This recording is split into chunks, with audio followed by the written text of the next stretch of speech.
Olá, meu nome é Lucas, este é o Diário de Leitura e no vídeo de hoje a gente retoma a leitura coletiva de todos os contos do Cortázar. A gente dá início à leitura do segundo volume neste formato aqui oferecido pela Companhia das Letras. E aqui o primeiro título que surge é Último Round.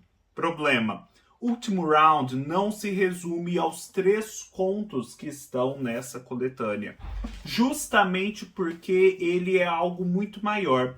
Ele é uma espécie de baú de textos em que o Cortázar, nesses 2 volumes que somam quase 600 páginas, reuniu, além de contos, vários outros textos, crônicas, ensaios, artigos sobre outros artistas, crítica literária, entradas de diário, experimentações formais, poesias, imagens, colagens, fotografias dele e de outras pessoas, entre outras coisas.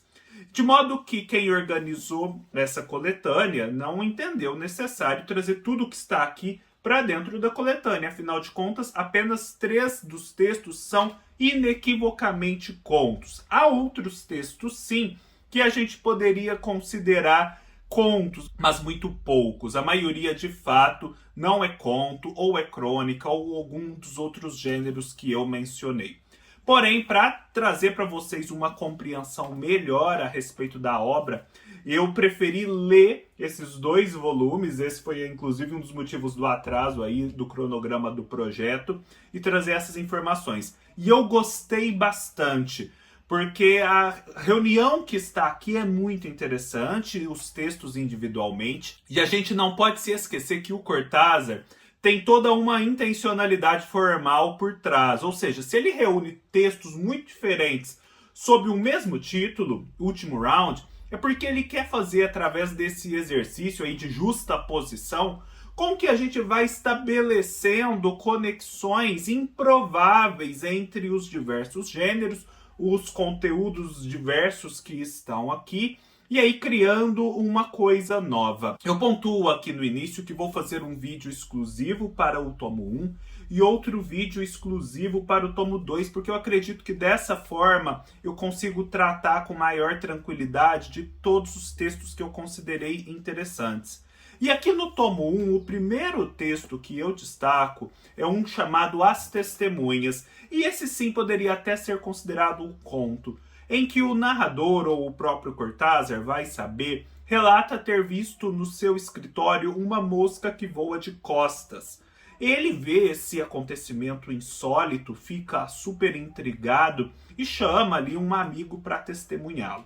A tônica desse conto está em você perceber que quando você, com seus órgãos dos sentidos, percebe uma coisa insólita, tem a tendência, às vezes, de rejeitar aquela experiência porque ela não é compartilhada pela comunidade. O que diriam desse narrador se ele afirmasse para os outros que viu uma mosca voando de costas? Provavelmente não acreditariam nele.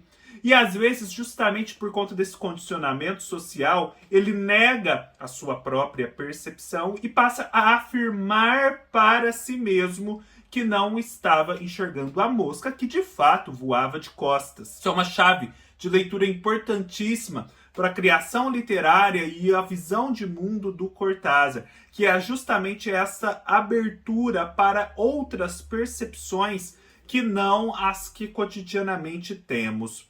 Eu pontuo aqui também, além desse primeiro texto, algumas considerações gerais sobre outros textos que são recorrentes, ou seja, o Cortázar aqui vai falar muito da sua experiência como um escritor latino-americano na Europa. Vocês devem muito bem saber que o Cortázar, apesar de argentino e muito envolvido com as questões do seu país, participante do boom latino-americano, viveu boa parte da vida na França. E muita gente o cobrava por conta disso. Afinal de contas, assim ele não estava em contato direto com a realidade nacional.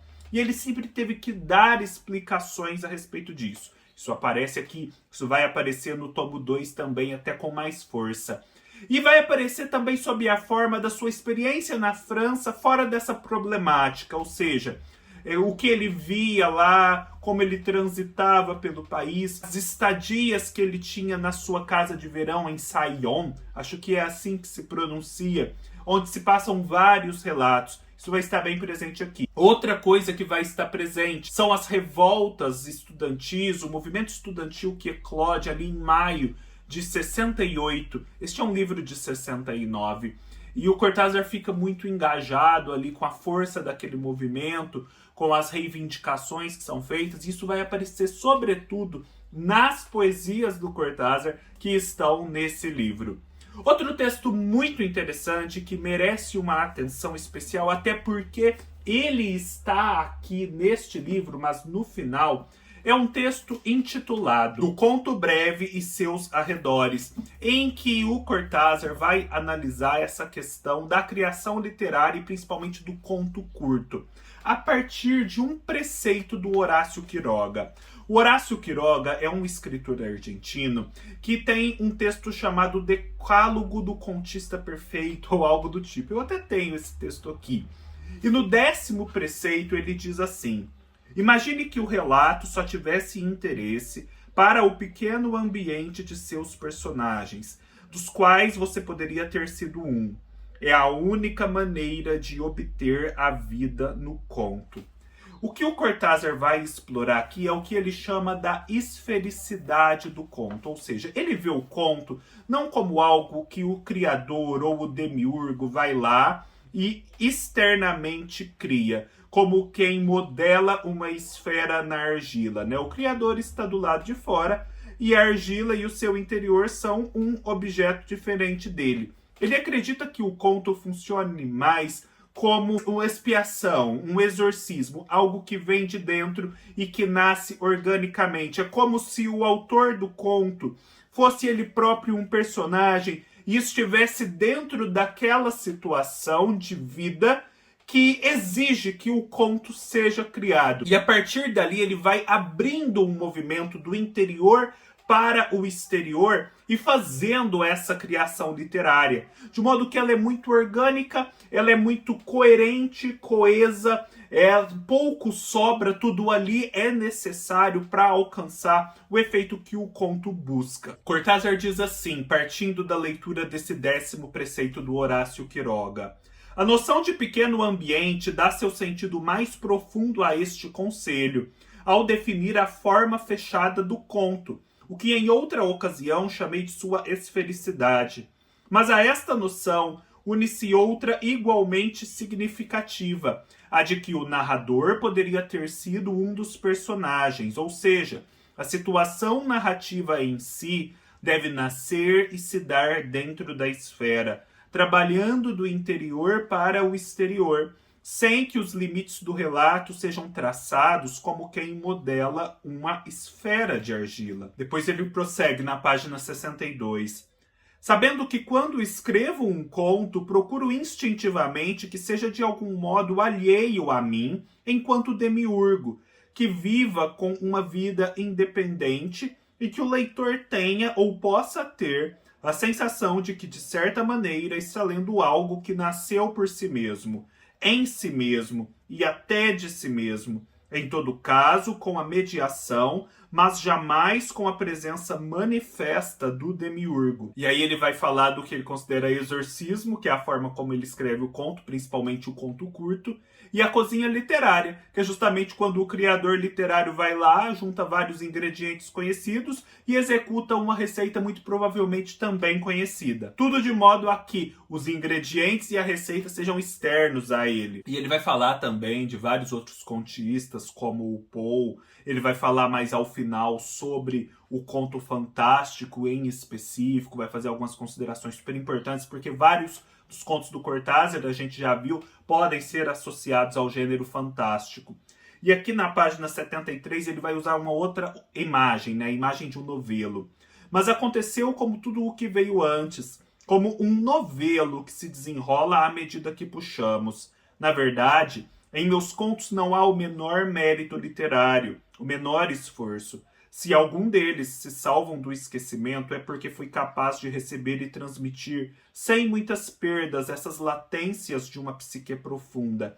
E o resto é uma certa veteranice para não falsear o mistério, mantê-lo o mais próximo possível de sua fonte, com seu tremor original, seu balbucio arquetípico. À medida que vamos conhecendo mais do Cortázar, principalmente em entrevistas, a gente percebe que ele tem uma abertura muito grande a essas formas de conhecimento que escapam e que são diferentes da mera racionalidade cotidiana. Por isso ele é muito atento, por exemplo, ao inconsciente, aos conhecimentos que vêm do inconsciente, aquilo que está latente no mundo e que se manifesta de modo insólito. Eu me identifico muito com a visão literária do Cortázar, principalmente depois de ter fixado essas minhas percepções através daquele livro As Raízes do Romantismo, do Isaiah Berlin. Eu sempre falo sobre ele aqui.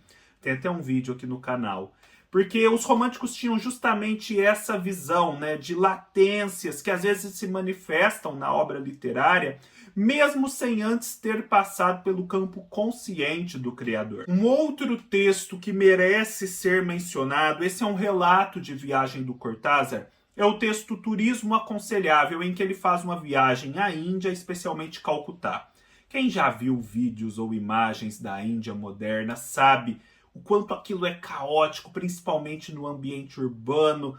Há muita pobreza, há muita sujeira, ao mesmo tempo há muitas cores, muita beleza. Parece tudo um caos primordial. E ele está ali numa estação, numa praça, um lugar de grande circulação de pessoas, em que há muita pobreza, muitos pedintes, e ele percebe que aquilo é permanente. Se ele voltar ali daqui 10 anos, vai estar do mesmo jeito.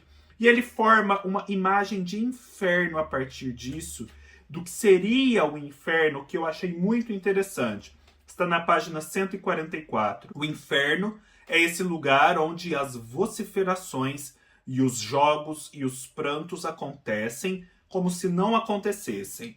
Não é coisa que se dê no tempo, é uma recorrência infinita.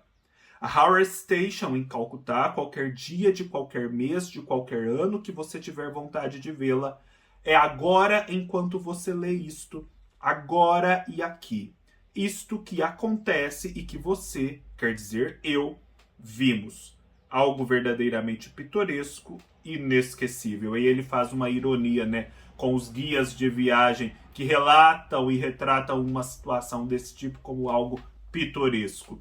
E depois a gente pode avançar para o conto. O conto que está aqui e que também está aqui, que é o conto Sílvia, e que é muito importante justamente, não só por conta do seu mérito literário intrínseco, como também pelo que ele revela da criação e da visão de mundo do Cortázar.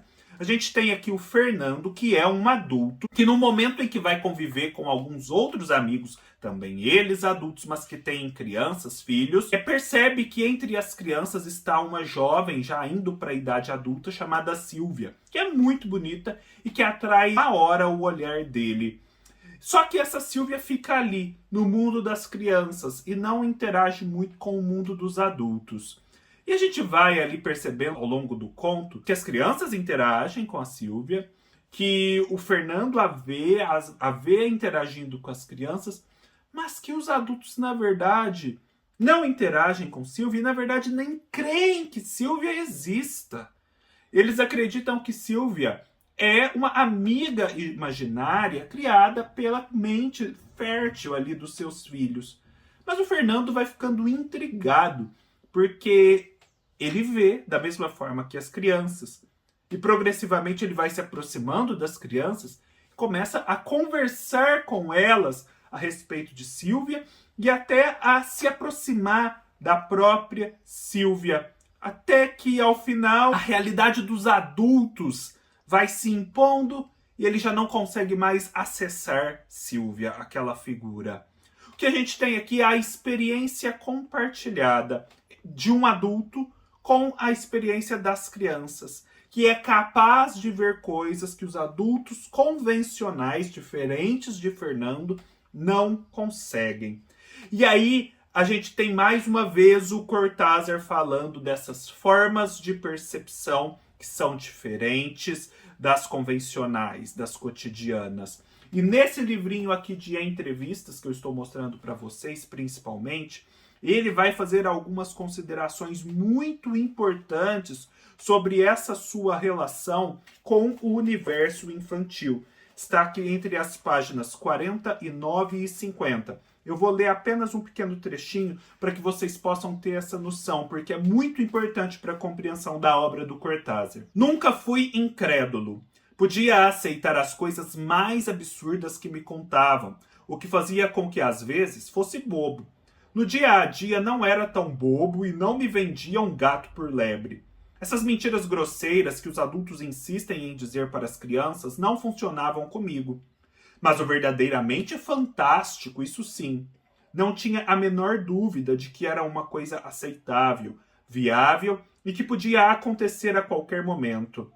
Na medida em que o menino continua vivendo no adolescente e no adulto, era bastante lógico, então, que ao entrar no mundo da escrita, essa aceitação se mantivesse. Em momentos em que se tende a adotar um comportamento adulto, muitas vezes me refugio em um estado de espera pueril, realmente infantil, como se a solução fosse chegar de outro lado, como se eu tivesse um pai todo-poderoso para me livrar da batata quente. Nunca achei que fosse um fator negativo, porque a contrapartida é essa porosidade, a capacidade de captação que a criança tem e que vai escapando ao adulto, por razões óbvias. Finalmente, o que é amadurecer? É uma operação seletiva da inteligência, que vai optando cada vez mais por coisas que são consideradas importantes, deixando outras de lado.